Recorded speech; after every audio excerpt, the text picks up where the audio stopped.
From LateNighter.com, it's Inside Late Night with Mark Malkoff.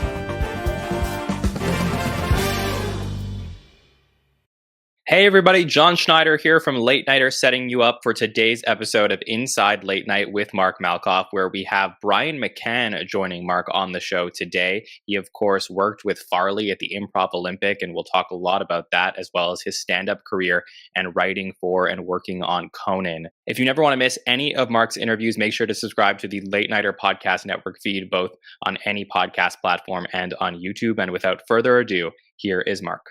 Brian McCann, nice to see you. Oh, great to be seen, as they say. How are you? I'm doing good. I'm so excited to talk to you for a bunch of reasons we'll get to. But so 1987, when you graduate college, you're in Boston. Do you write on graduation the day after you head to Chicago? Yeah, that's exactly what happened. And then the plan was to just linger in Chicago until my mom kicked me out of the house, which I knew was going to be in August. And then I was going to move to L.A. And me and a high school buddy were going to go out there and become stars. And then that fell through, and I ended up getting into advertising and still got kicked out of the house, but moved downtown Chicago and then started improvising and writing. And how did you hear about Improv Olympic in 1987, where you wound up? I've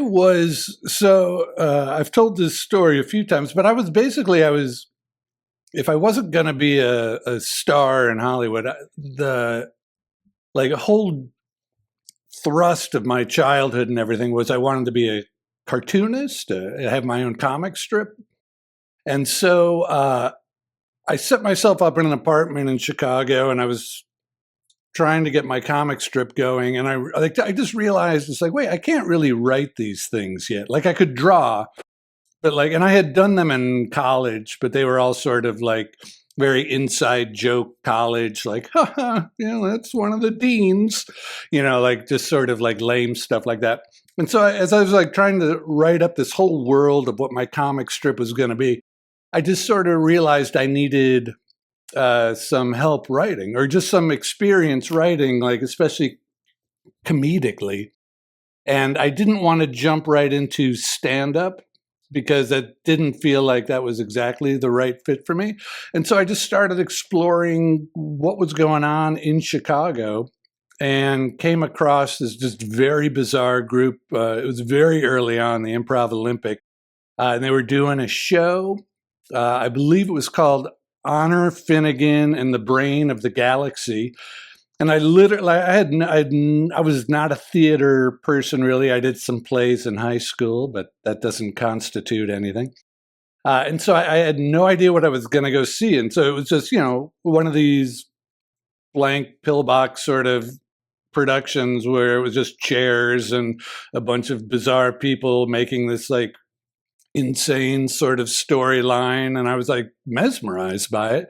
And Del Close was the director, and he spoke afterwards, and he cast a spell on me where I was like, well, that's the type of like ass-kicking kind of old man I need to inject me with the proper energy to begin writing and creating a world myself.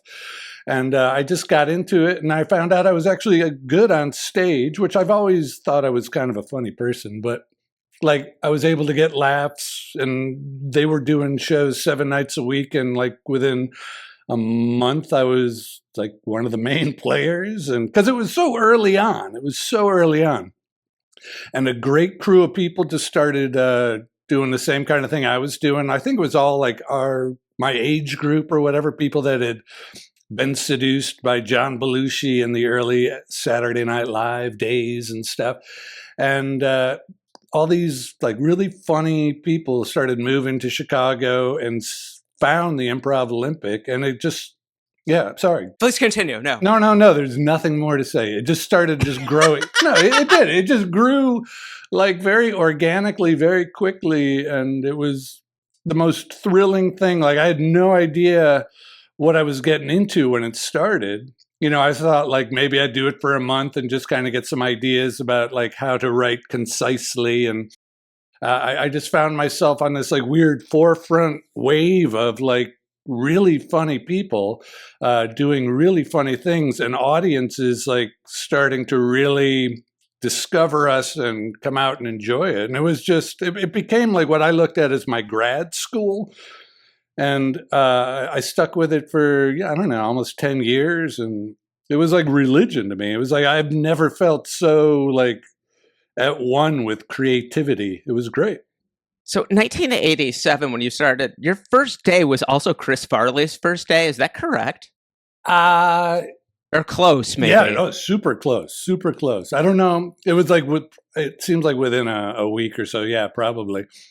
And yeah, which just blew me away because, you know, you've never seen anyone like him. And then all of a sudden there's this guy. And like initially I was just like, you know, like, what is this? Just like this fat, crazy dude. Like, I don't know if he has any chops. And he just was so surprising and articulate and gifted and just capable in ways which you would never give him credit for initially. Like I didn't write him off, but I was just like, oh, like here's a type of person I've never hung out with, and you know, let's see what he's got.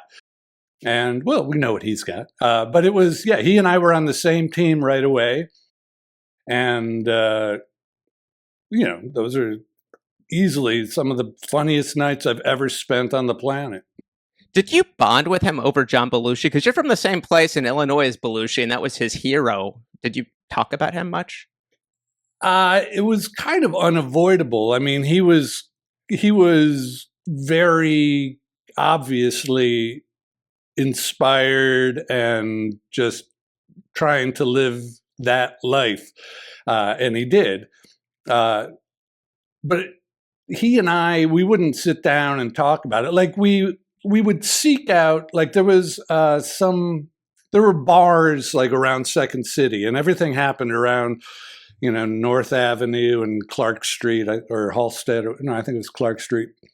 There was all these bars, and like we would know, like, oh, that's the one Belushi and Aykroyd would hang out at, and so we would hang out there and get drunk, and then we knew of like Aykroyd and Belushi had a secret bar underneath this place on Wells Street, and we like would try to get invited there. And sometimes, you know, after a Second City show, people would go and we'd be able to finagle, you know, entrance into it. And we'd just sit there and like, I don't know, just, you know, soak up what you could. But there was no like real conversation about like, hey, like you're replicating or you're inspired. You know, it was just all happened quickly and organically, and you knew what was happening. But he was also an original. I mean, everybody we were hanging out with was inspired heavily by Belushi. Like probably 9 out of 10 people I was doing shows with thought they were John Belushi, kind of thing. And yeah. Farley was above and beyond. You know, he was like the guy who was inspired by it, but then exploded in his own form. And, you know, there you could see, oh, this is not a guy who's mimicking or replicating. This is a guy who's channeling a energy and a vibe and a belief and a whole way of looking at life. And damn it, it's hilarious. I can't believe it happened so quickly for him, because normally for stand-ups or improvisers, it takes a bunch of years, but for him it was like 3 years until he got SNL. It was until he was on the main stage. It's extremely rare. Maybe him and Aykroyd, but most other people took a lot longer. Yeah, right. It was insane. It was, you know, because, you know, we're doing our little shows at we were always in the back room of bars, you know, just like that kind of vibe. And the Improv Olympic was unable to hold on to any specific bar for, it seemed like, more than a month. And so like, you'd always just sort of get a phone call at some point, like, oh, no, we're not there anymore. Like, meet at, you know, such and such a place tonight instead. But Del Close was also, you know, he was directing a show at Second City. And he obviously, you know, he worked very closely with Aykroyd and Belushi and Bill Murray and stuff. And he had an instant understanding of what Farley was and what Farley could offer. And he brought him in. I think Farley just leapfrogged the entire Second City organization and the whole, like farm teams and all that sort of stuff to get to the main stage. And he just brought Farley in onto a main stage show, like almost right away. I got to do some stuff at Improv Olympic, and I got to work with Del Close a little bit. And he told me that in the beginning, Farley would be putting so much energy on stage that he really had to tell Farley to pace himself with his energy because it was almost too much. Is that what you kind of remember early on? I absolutely did. Like when we were doing improv, and you're kind of standing on the back line, and maybe there's a scene going on in front of you, and then there's they just call it an edit where you come in and you start a different scene. I would just remember he would flip or do somersaults or whatever just to edit a scene. It would just be like, and everybody would just sort of explode away and then be like, all right, and then he would announce. He loved it. He was always like, welcome to Gallagher Tent and Awning. And that was always like one of his go-to things. He was the head salesman of Gallagher Tent and Awning, and like the scene would just explode. And everybody would want to play in it because it was just always just like a circus of just energy. But yeah, he was overpowering with his energy. All eyes were on him, always. Yeah. Your career is so interesting because you're one of the rare improvisers that was also doing stand-up. What was it like doing Caroline's Comedy Hour with Freddie Roman and hosted by Richard Jenny? I mean, you were Freddie Roman, really? And I was not a student of stand-up, like my knowledge of stand-up was really Steve Martin and Stephen Wright and Bill Hicks. Bill Hicks, absolutely. Yeah. But yeah, Freddie Roman, again, here's this old school, he was like a Catskills kind of comic. And I had no idea who he was or what that whole genre was really. I was just, I like I said, I wasn't a student of it. I didn't like really grow up with it. And he just blew me away. Like it was instant just not awe, but just like massive respect, because I was like, oh, here is the dude. Here's a guy who's lived it, who is it, who just has it. Like his mind is a Rolodex that is so tight and so cross-referenced. And, I never got the sense that he was like a real guy that, it's not like we hung out and talked about life or anything, but my God, just constantly entertaining, and it was one of those things because I was just such an open, like slate of just like absorbing everything. And I got to like, those guys were like, Richard Jenny was like a huge dude at the time. Freddie Roman was a classic and had the massive respect of the Richard Jenny types and stuff. And I was able to I was thrust into it at a pretty high level pretty quickly, like those sorts of situations, Caroline's and stuff, where you just got to, I don't know, absorb it. And just, it really it taught me the commitment that is absolutely necessary to succeed. And even if the commitment is like that strong, it's not that you're going to earn yourself a A-list like thing at the top, but you are going to be in the game and you're going to be playing the game for your life. And these guys were happy, and they were funny and they were very respectful and kind to each other. And it was just a wonderful like endorsement of the whole career choice, which I was in the process of making, which was, yeah, I think I'm just going to try to do comedy for my life. And it's a great world, and it's a world that requires a lot of focus and commitment, but there's great people involved in it. Yeah, 1995. That was 95. And also, Alan Thicke brings you up on Evening at the Improv. So you're doing a lot of stand-up. And you did stand-up on Conan before you were a writer twice, right? 3 times maybe? Yeah, I think it was maybe 3 times. Yeah, stand-up, like, to me was, like, for whatever reason, I think like because the Chicago improv scene was so big, and then I was this guy that came from the Chicago improv scene, like I guess there was I had a little bit of recognition. And so the Chicago stand-up clubs like the Improv and the Funny Firm were very welcoming to letting me go up and do sets. And my sets were so different than everybody else's because they were kind of character driven. Like at the time, everybody like that 80s and 90s stand-up world was very specifically, you had your routine and your jokes and stuff like that. And I was more of a character coming out there, and like my whole shtick was that I sucked.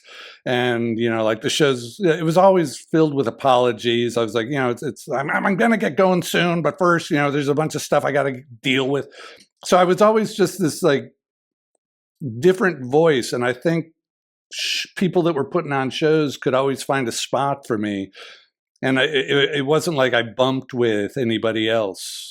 So I don't know. It kind of worked. Like, I remember I got to go out and do like the very first HBO, not the young comedian, whatever. The one in Colorado in Aspen, right? Yeah, it was like, the Aspen Comedy Fest. And like, I didn't even audition for that. Like, it was so bizarre. Like my improv group auditioned for it, but they weren't really taking improv groups. And then I just got a call like, and they had not seen me, as far as I know, do stand-up. They're like, come on out and do stand-up. And I was like, yeah, you did the greatest hits. It was called Brian McCann's Greatest Hits. Yeah. Which I got a kick out of.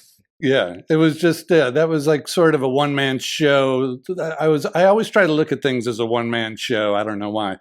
I think it just helps me structurally in my head, like put things together. And so, I called it Greatest Hits just because it was just like, these are the 10 bits I like doing the most. But they had Albert Brooks out there that year, I think. Matt Besser. It's amazing. I was going to ask you, you got hired at Conan in the mid-90s, but how did your initial meeting go in 1993 when they're putting the show together? Robert and Smigel and Conan came to see you in 93 do stand-up. Did you do a packet for them, or how did that go? I did stand-up like they... Robert, I guess, he has a big connections in Chicago, but, so I got a call that they wanted to come see me. And Andy Richter was a very good friend. So I definitely had him probably in their ears. But they came to me and they just said they wanted me on the show, but they didn't know what to do with me. And so I didn't do a packet. But then Andy contacted me like a few months later, and he's like, you should do a packet because they're looking for writers, and already some guys are leaving. I think it was like Louis C.K. or something was leaving, or some other early contributors were moving on. And so he kind of talked me through a packet. And so I just I did a packet. It was just a very standard, 16 ideas, like a paragraph each, like what could we do on the show? And I was turned down, but they brought me in to do stand-up. And then Conan loved the stand-up. And then I think I did another packet and didn't get it and got stand-up again. So they would bring me in to do that. And then I just started sending them ideas every day, unsolicited. It's like, I saw you did this last night. Well, what if you could do that kind of thing? And so I just started literally every day sending them a couple ideas. And then they just called and hired me. Who were you sending this to? Was to Andy or to Smigel or Jonathan Groff? No, I honestly think it was to the front desk kind of thing. It was like the show fax number. It was... I didn't know what I was doing. I honestly, I was just like, well, this seems like the right idea. And like they like my stand-up. I know that. And it took me a while to really understand, like, oh, I should work on a show like that. Because I was just in Chicago and I was doing shows and I was having fun. And I didn't, and at this time, like I'm probably in my 30s or about to be 30. And I just had not even thought of like, oh, gee, maybe I should work in TV. Or like, I don't. It was just so I was such an idiot, but uh, eventually it linked, like stuck in my head. It was like, hey, start pursuing this, like with a little like drive. Did you know if your ideas that you were faxing in or calling in were getting to the right person, or did you just keep up the momentum and figure who knows? I think it was just kind of a who knows, because like I wasn't like communicating with Andy regularly or anything because I didn't want to bother him. But I think, I mean, I felt like they were definitely getting to Groff, because I'm sorry, I don't remember exactly, but like I just felt that they were being seen, and maybe I got feedback at one point like, hey, people thought that idea was funny, or maybe there was something. They're like, hey, they might have done something that I suggested somehow. There was some sort of confirmation that there was a communication taking place. And then Thanksgiving of 1996, right before, you get the call, and they're like, "We need you here now."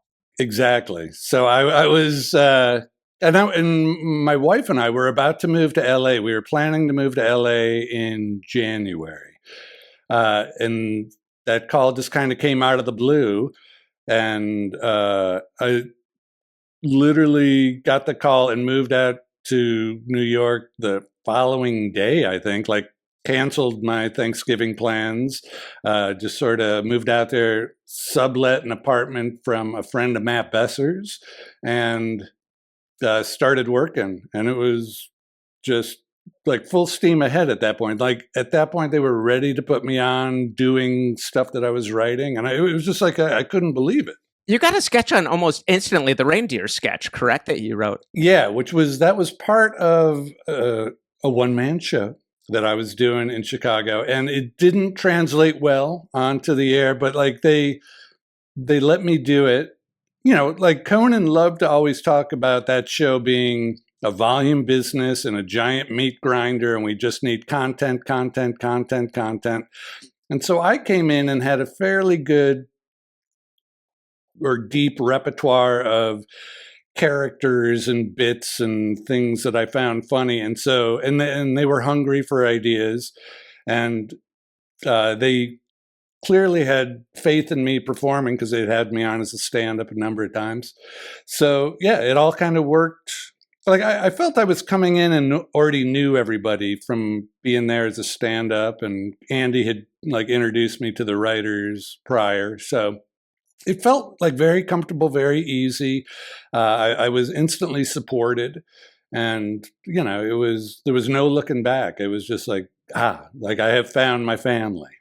I was going to the show the first year, and early on, Joel Goddard did the warm-up. Then Mike Sweeney took over and really did a great job. Did you take over for Sweeney? How did that happen? Sweeney became head writer, and Conan didn't want him doing warm-up anymore, and Sweeney just let me do it. I mean, he sort of put in a word for me and just like have McCann do it. And I had watched Sweeney do it, and I always loved his warm up. He's just effortless. He's funny, man. Oh my God, so funny.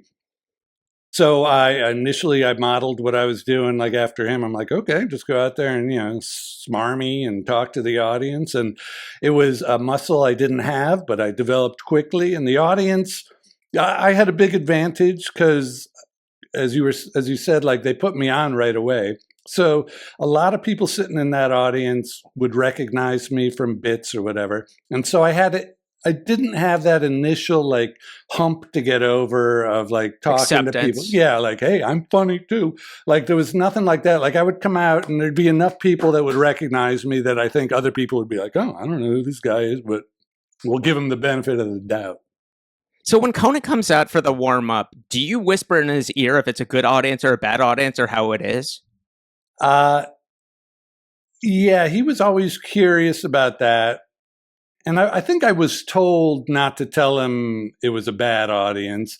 And it never really was. But later on, I don't know, like if it was just the age of the show or the political times or whatever. But then there were certain runs that would happen where the crowd would just kind of not be fans as much as tourists who, were in New York and wanted to catch a taping of a show. Like, I remember when I was a kid, we went to LA, my family and I, and we went to the taping of a game show called Beat the Clock, which I had never watched, but we went and we're like, hey, beat the clock, Yeah. And so I felt there was this real year maybe where the audience was just people who were in New York to do New York things, and this was one of them. And those crowds were either incredible or just very stiff. And sometimes I would really be proud of myself if I could take a stiff crowd and just wheedle them down and break them down and get them laughing. That was always a super successful, strong feeling. But then there were other nights where it was just a disaster, and I totally would have to tell Conan we're in trouble.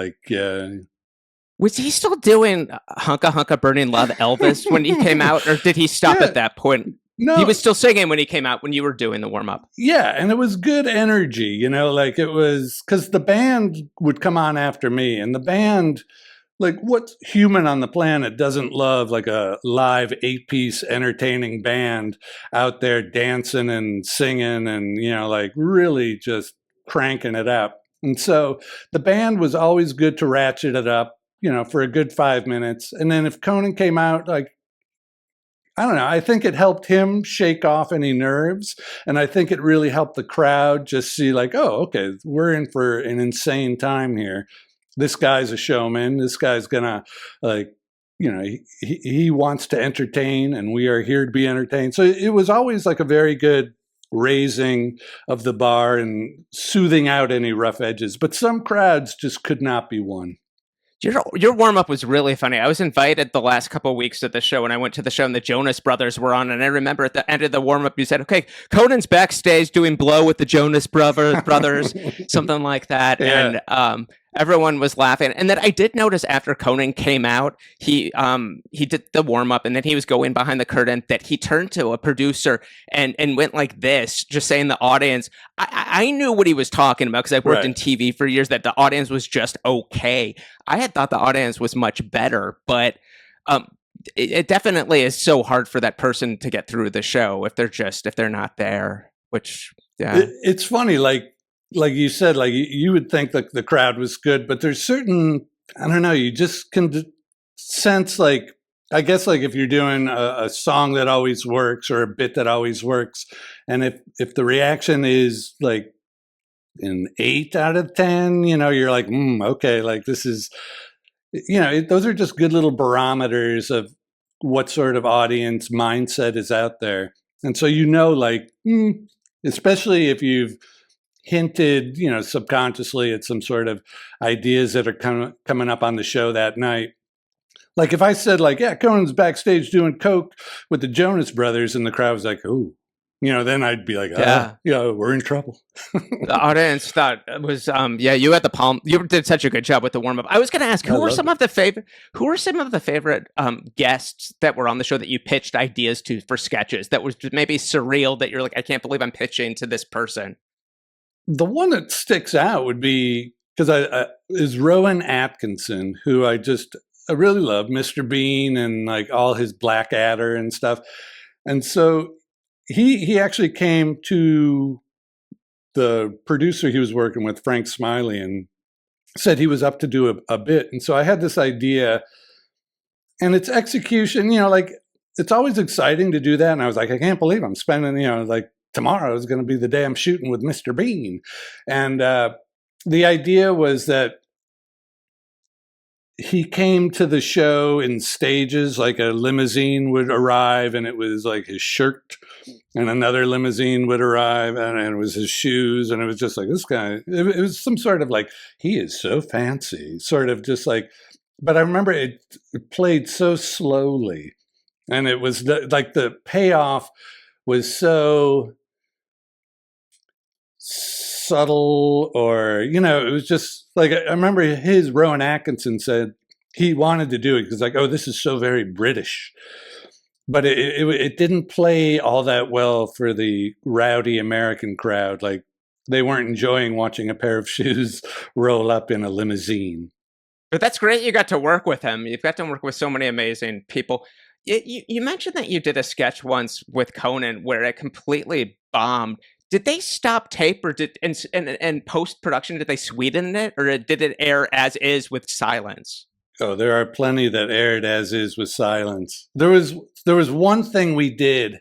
There was some character I was always doing, like around the office, which was just we called him the arrogant dumbass, and it was just like I was just like super dumb but super abrasively arrogant, and it was in the writer's room, and like especially with Andy, just found it very entertaining. So it was like something that was going on for months, and so we did it one night on the show, and I was I think we called it.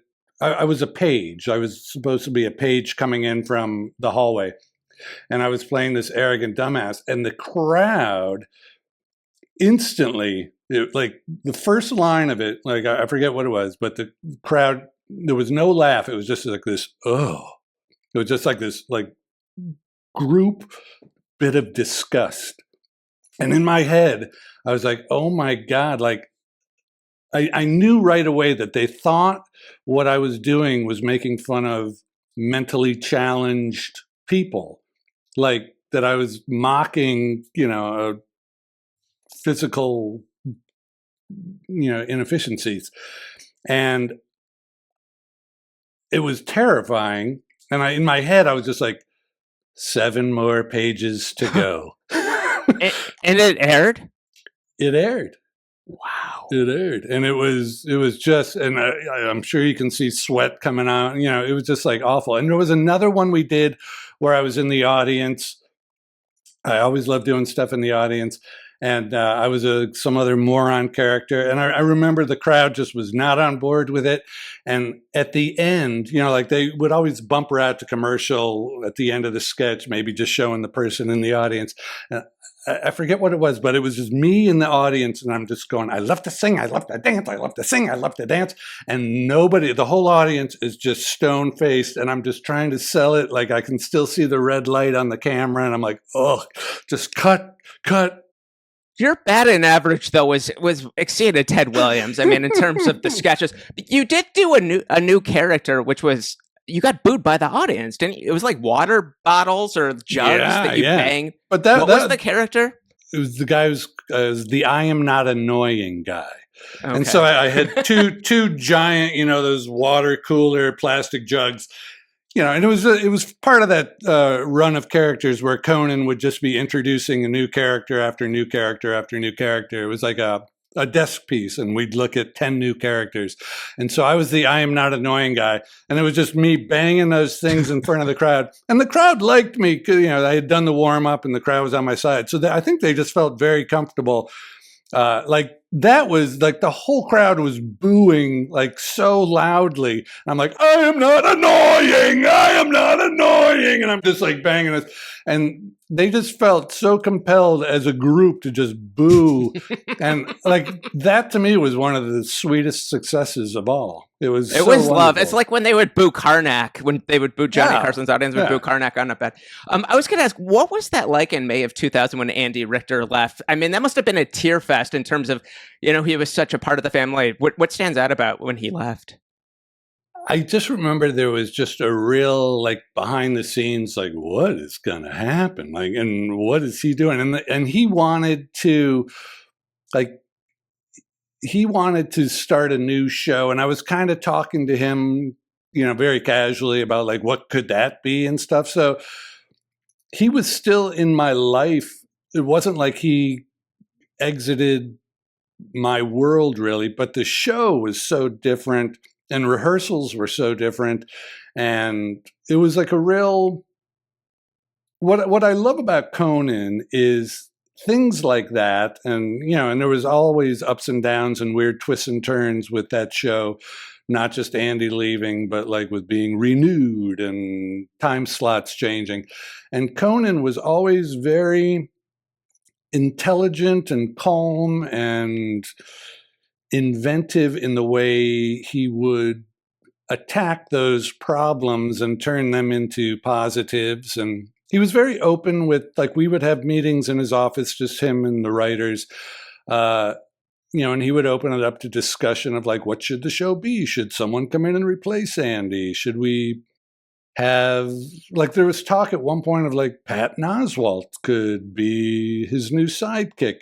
But they didn't mention you or Stack. I'm surprised they didn't mention, or Glazer, or any of the Those names came up in those meetings, but Conan was adamant that it was not going to be him and me, two Irish, like big-headed guys sitting next to each other. So that was shut down as soon as it left someone's lips. And Stack was probably the same thing. Conan knew he needed someone to play off of, and he found strength in just, I think it really helped boost his connecting with guests and like finding deeper ground to explore with guests and keep them there and, find those relationships. Like, I really feel that was the growth of him, like really developing good relationships with an enormous group of people. Robert Smigel once was talking about certain guests that they would call in to do bits and one person that would do almost anything, he said, was Dr. Joyce Brothers. They would put her in the most ridiculous situations. And what was the bit that you wrote for new characters? I did so many things with Dr. Joyce Brothers. And every time I would do a bit with her, she would always be like, I have a museum. I think it was at Cornell University, and it's the Dr. Joyce Brothers Museum, and everything I do that I've done with you is there. And no matter how old you are, you'll be able to bring your grandchildren to my museum, and they can see what we're doing. And I was like, okay. And I remember her saying to that, and meanwhile, we're backstage on a bed spooning because it was another new characters thing, and my new character was the guy that's spooning Dr. Joyce. And so the curtain opens up and we're in a bed, and I'm like, I'm spooning Dr. Joyce, and the bed gets pulled through the crowd, and the crowd's like, hey! I'm like, yeah, that's Dr. Joyce. But like right before that, how sweetly she was just like, this will be in my museum and you can come see it. Did she ever say no to a bit, or was she always game for anything? She was always game for anything. One time I did a bit, oh my God, I forget what it was, but she was on the floor, and like the idea was like people were kicking her, but and it was just interns around kicking her, and obviously like, don't kick her, have your foot land 3 inches away. We'll make it work with sound effects. And one intern actually made contact, gently, but made contact. I remember Dr. Joyce just standing up and like, okay, I'm done. I was like, oh, absolutely. But she was up for literally anything. Joel Goddard told me the same thing. I asked him once if he ever said no, because you'd make him look so ridiculous, but he said no. I said yes to everything. Did you have a favorite Joel bit that you wrote for him? I believe I created his Asian boy toy, Toshi.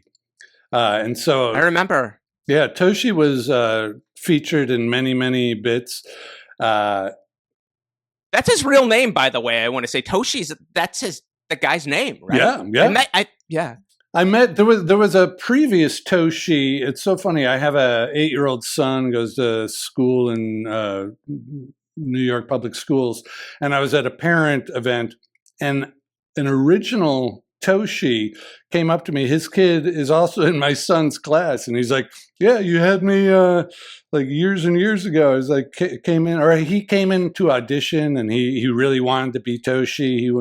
And he's like, I remember you like put me in a gold Speedo, and I had to like stand shirtless next to Joel, and I was part of his audition.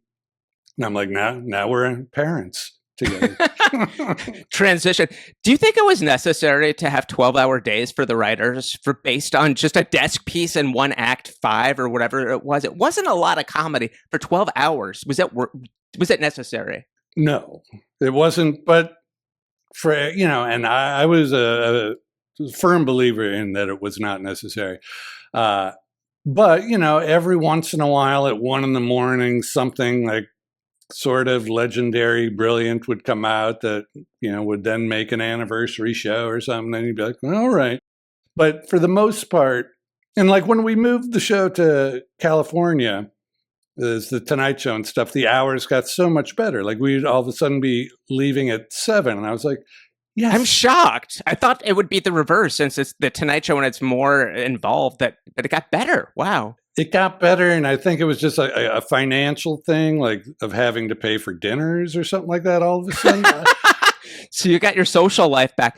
You knew right away when you walked into that giant $40 million facility in Universal that the studio was too big. You could tell that this was not conducive to comedy.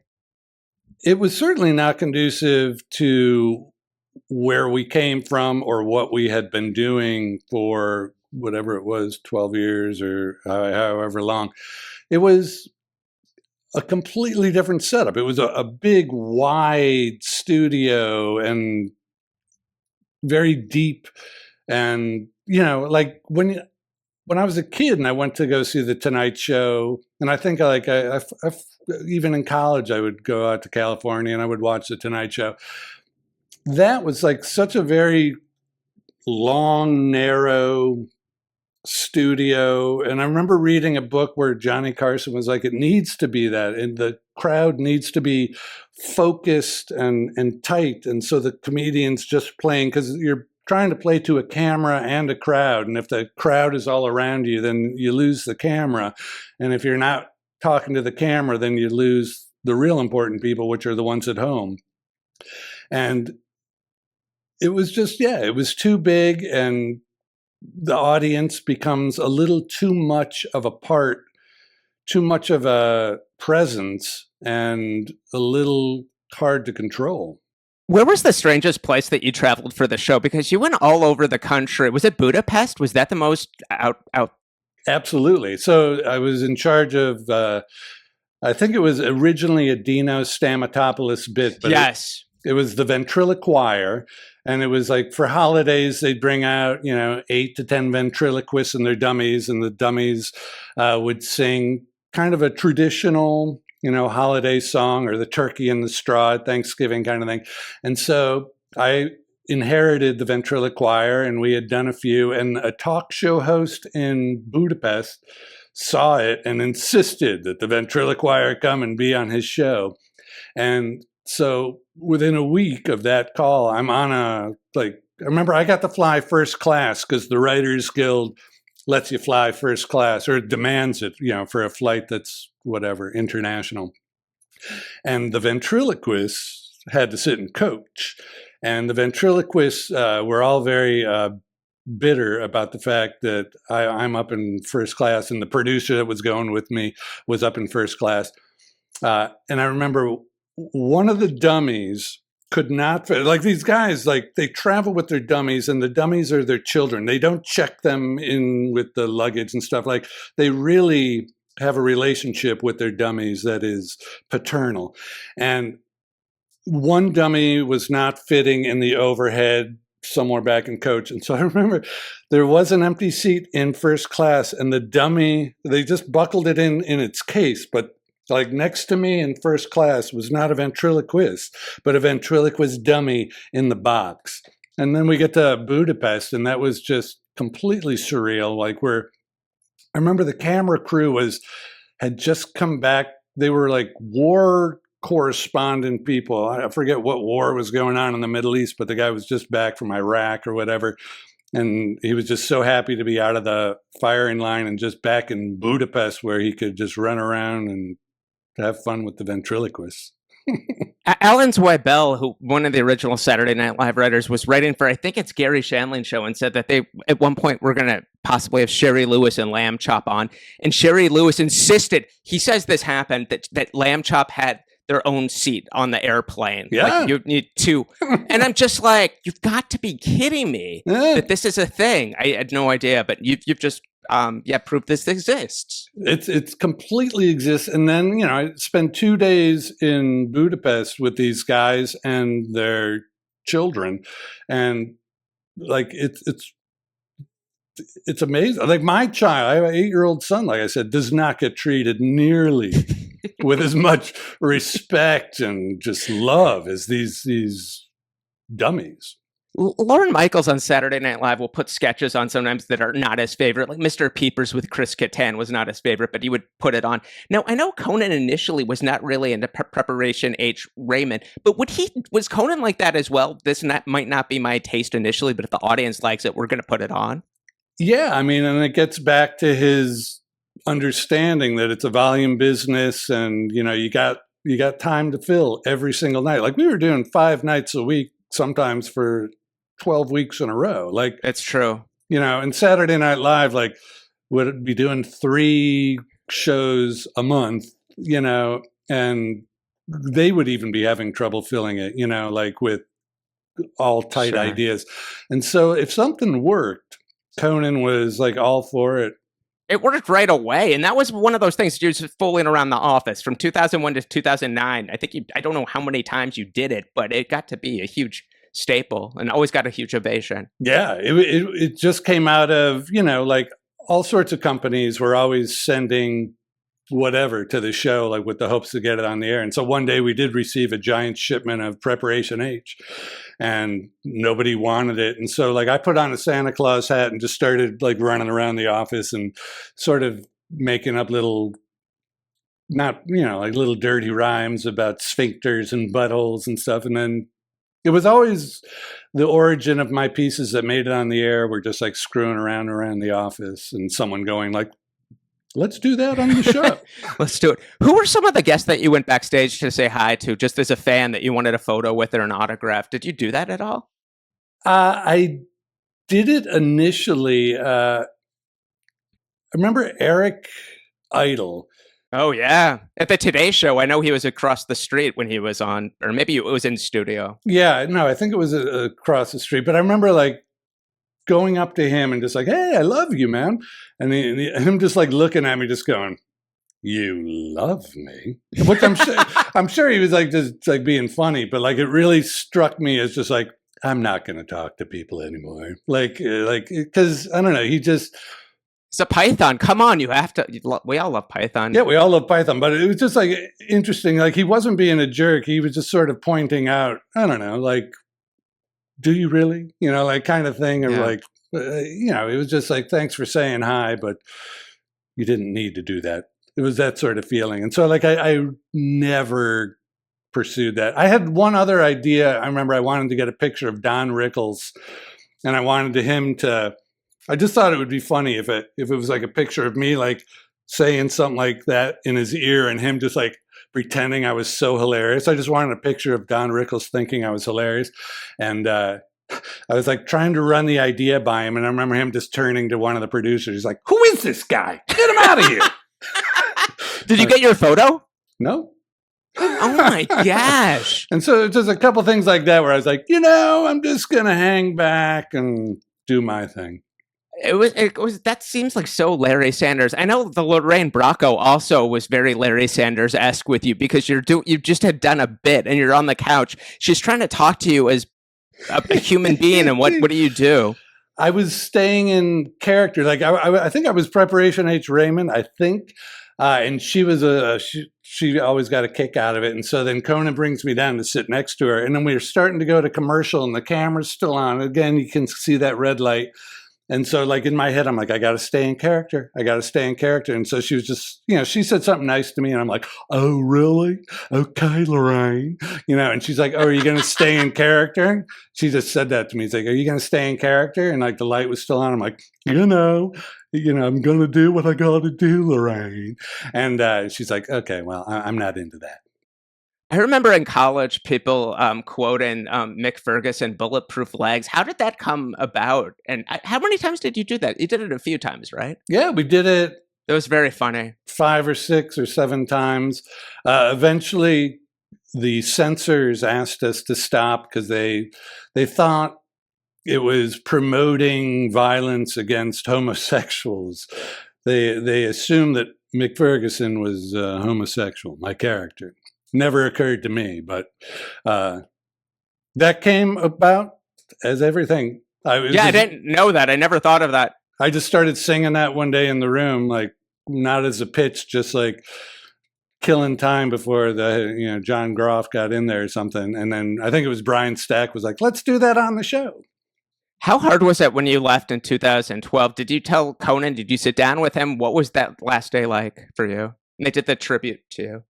Yeah, the tribute was very nice. It was just, I was flying back and forth from LA to New York like almost every weekend to be with my daughter. And I don't know, it was just the writing was on the wall. And my now wife was also stayed in New York. So it was just, I was living both places and it was exhausting. I don't know, I just felt like time was up and like I felt I wasn't giving either part of my life the proper energy kind of thing. And I felt my family kind of needed me a little more than the show needed me. It was just like one of those decisions. So it was pretty set in my head. And it was weird, like a week before Conan, we were doing shows in Chicago. And Conan and I were just kind of chatting before a show outside, just basically shooting the breeze kind of thing. And he was very kind all of a sudden, like saying how much he appreciated everything I had done on the show, and especially early on, how it really helped the show like find its footing a little bit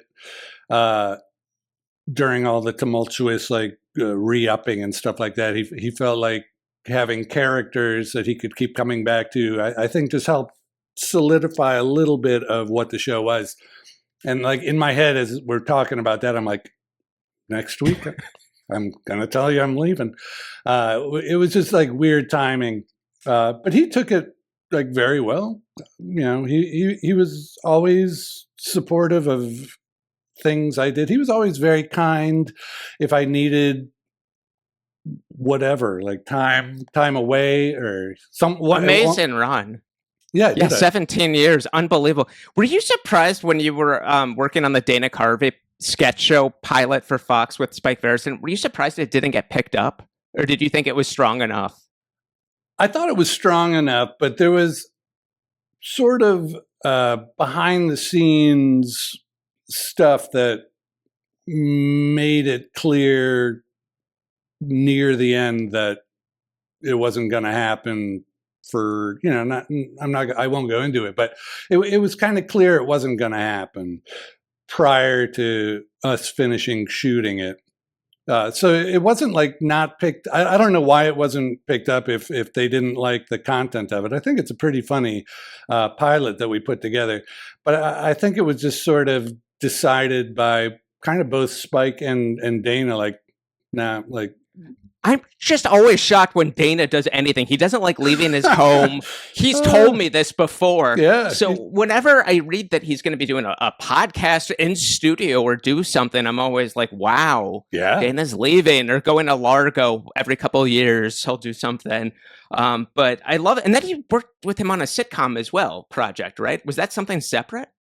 That was separate. It kind of came right on the heels of the sketch show kind of going away. He was given by like Tom Warner. He was kind of given a pilot.